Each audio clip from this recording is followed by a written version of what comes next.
तीन बहनों की लालची भाभी। करिश्मा, रेशमा और मनीषा तीन बहनें हैं। उनका एक भाई भी है, मयंक। मयंक अपनी बहनों को बहुत प्यार करता है, लेकिन मयंक की पत्नी सविता इस मामले में मयंक से बिल्कुल ही अलग है। वो अपनी ननदों का जितना बुरा कर सकती है उतना बुरा करती ही रहती है और अपनी ननदों पर हुक्म भी चलाती है। करिश्मा, करिश्मा, तुमने अभी तक नाश्ता नहीं बनाया? तुम्हारे भैया को ऑफिस जाने में देर हो रही है। हाँ भाभी, बस अभी बनाती हूँ। करिश्मा, तुम ये ढीलापन छोड़ दो। कल को पराये घर जाना है। वहाँ अगर तुम इस तरह से काम करोगी तो लोग क्या कहेंगे कि माँ ने और भाभी ने कुछ सिखाया नहीं। और तुम्हारी दोनों बहनें कहाँ हैं? रेशमा मार्केट गई है और मनीषा सो रही है। क्या? सुबह के 8 बज रहे हैं और ये महारानी अभी भी सो रही है? ये कहते हुए सविता अपनी सास दुर्गा देवी के पास जाती है। माँ जी, देख रही हो अपनी बेटियों के तौर तरीके? क्या हुआ बहू, सुबह सुबह क्या कर दिया मेरी बेटियों ने? अरे एक तो अभी अभी उठकर किचन में गई है, दूसरी सुबह सुबह बाहर चली गई और तीसरी अभी तक सो रही है। क्या करूं मैं इन तीनों का? मैं तो परेशान हो गई हूँ। जा जाकर उठा उससे और रेशमा से मैं बात करती हूँ। सविता सीधा मनीषा के कमरे में जाती है और उससे कहती है, महारानी जल्दी उठो, सूरज सर पर आ गया है। भाभी थोड़ी देर और सोने दो ना, मैं रात को लेट सोई थी। वो क्या ना, यूनिट टेस्ट चल रहे हैं। शराफत से उठती है या नहीं, या फिर पानी की भरी बाल्टी डालूं तेरे ऊपर? नहीं भाभी, मुझे बिस्तर में नहीं नहाना, उठती हूँ मैं। मनीषा जल्दी से उठकर बाथरूम में चली जाती है। सभी आराम से बैठकर नाश्ता कर रहे होते कि तभी रेशमा बाजार से हाथ में सामान लिए आ जाती है। रेशमा को देखते ही सविता उस पर बरस पड़ती है। लो, आ गई महारानी। ऐसा भी क्या सामान लाना था जो सुबह आंख मलते ही बाजार की तरफ रवाना हो गई?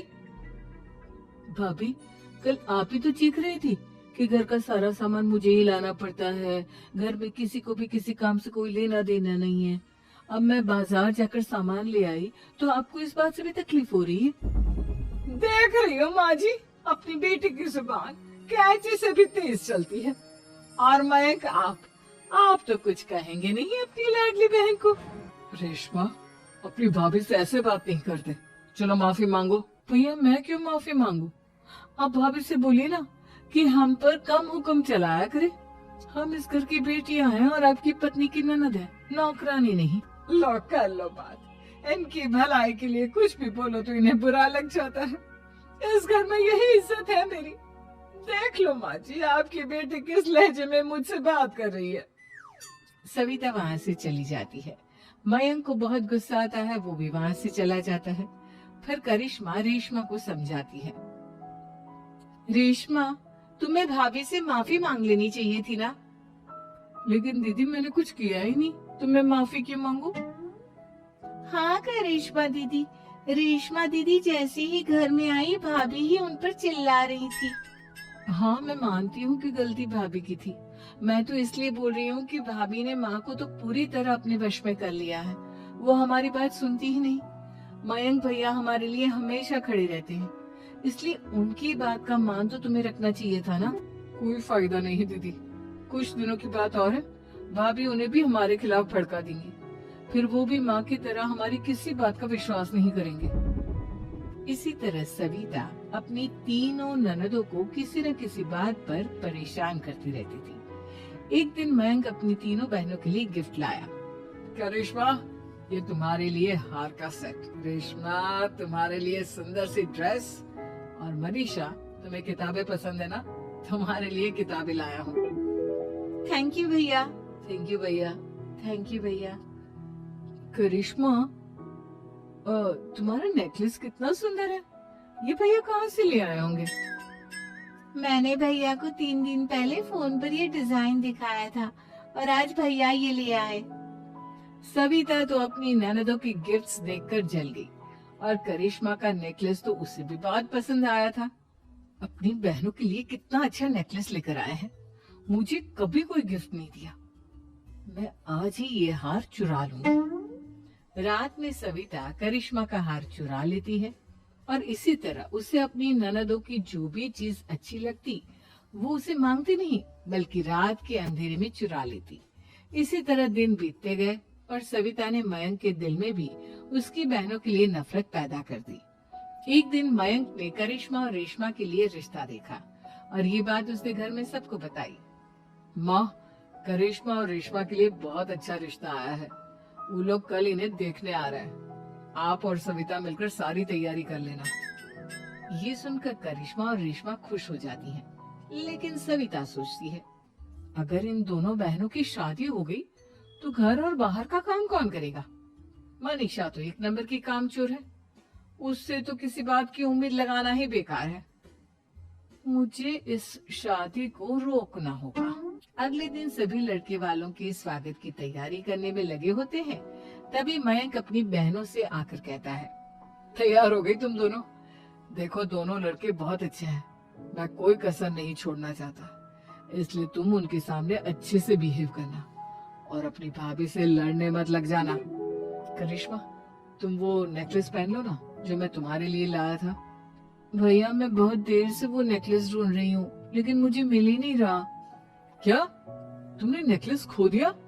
तुम्हें पता भी है वो कितना महंगा था? तुम कोई काम ढंग से नहीं कर सकती। मयंक गुस्से में वहां से चला जाता है। थोड़ी देर बाद लड़के वाले भी आ जाते हैं। वो दोनों बहनों को पसंद कर लेते हैं और रिश्ता पक्का हो जाता है। लेकिन सविता के दिमाग में तो कुछ और ही खिचड़ी पक रही थी।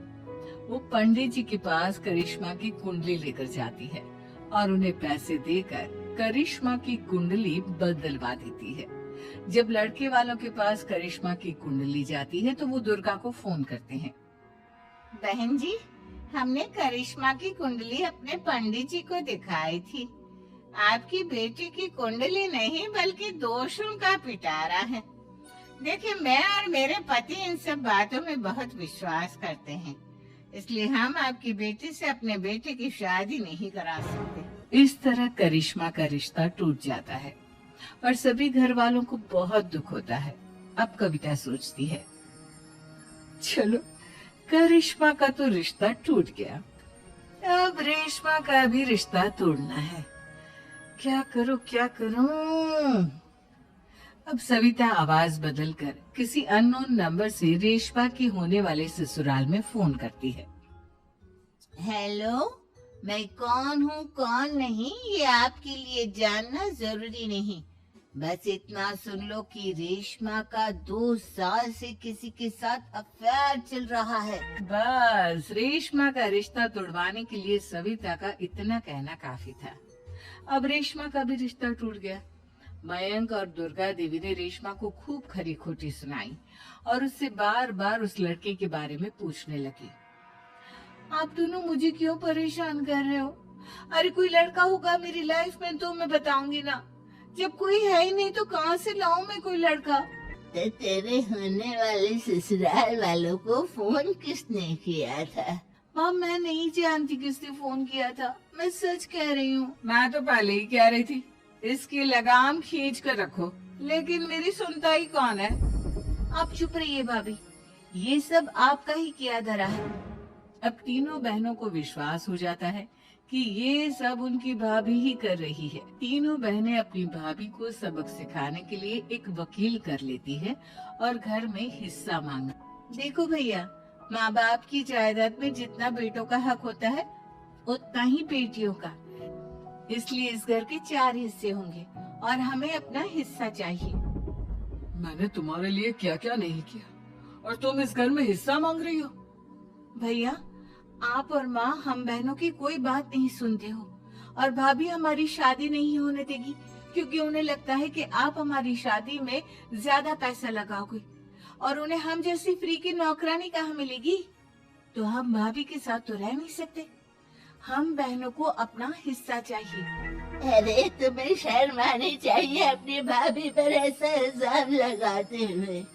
वो तुम्हारे बारे में कितना सोचती है। हाँ माँ, भाभी हमारे बारे में बहुत सोचती है। दिन रात बस यही सोचती रहती है कि किस तरह से अपनी तीनों ननदों को परेशान करूं, और कभी मुझे पढ़ने भी नहीं देती। दोनों बहनों का रिश्ता भी तो इन्होंने ही तुड़वाया है, और रात में हमारे कमरे में आकर हमारी चीजें भी चुराती हैं। इसी तरह सविता की तीनों ननदें अपनी बात पर अड़ी रही। अब कोर्ट में तारीख भी शुरू हो गई। जब सविता को लगा कि उसकी तीनों ननद इतनी आसानी से नहीं मानने वाली, तो उसने अपने पति और सास को सारी सच्चाई बता दी और अपनी तीनों ननद से माफी मांगी। मयंक और दुर्गा को भी अपनी गलती का एहसास हो गया। अब सविता खुद करिश्मा और रेशमा के लिए अच्छा रिश्ता ढूंढती है और उनकी शादी करवाती है।